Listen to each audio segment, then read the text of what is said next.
Velkommen.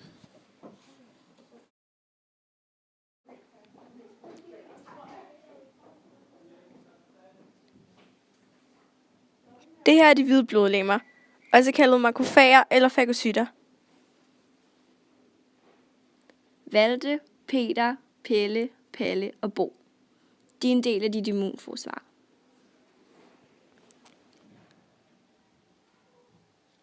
Hvis der kommer bakterier ind i dit blod, sørger de hvide blodlegemer for, at de bliver udryddet.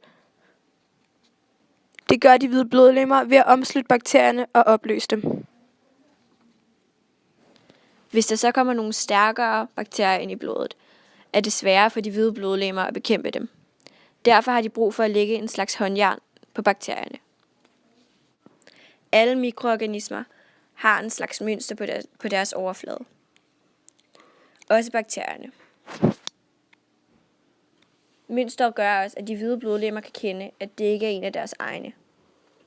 Det kaldes antigener. For at svække bakterierne gør de hvide blodlegemer det, at de danner noget, der hedder antistoffer. De her antistoffer passer præcis ind til bakteriernes antigener. Når antigenerne og antistofferne bliver sat sammen, bliver bakterierne helt svage, og så bliver det nemmere for de hvide blodlegemer at omslutte dem og derefter opløse dem.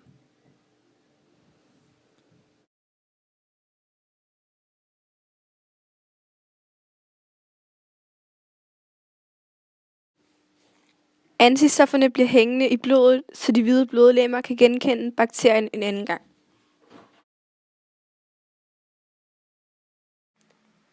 HIV. Det her er HIV. Det HIV gør, er, at når der kommer nogle hvide blodlegemer hen for at omslutte HIV, gør bakterien dem syge. Det sker helt uden de hvide blodlegemer lægger mærke til det. Det er sådan, at hvis de hvide blodlegemer er syge, kan dit immunforsvar ikke rigtig fungere. Det er også derfor, at når HIV har været inde og gør de hvide blodlegemer syge, så får du lettere andre sygdomme, som AIDS for eksempel.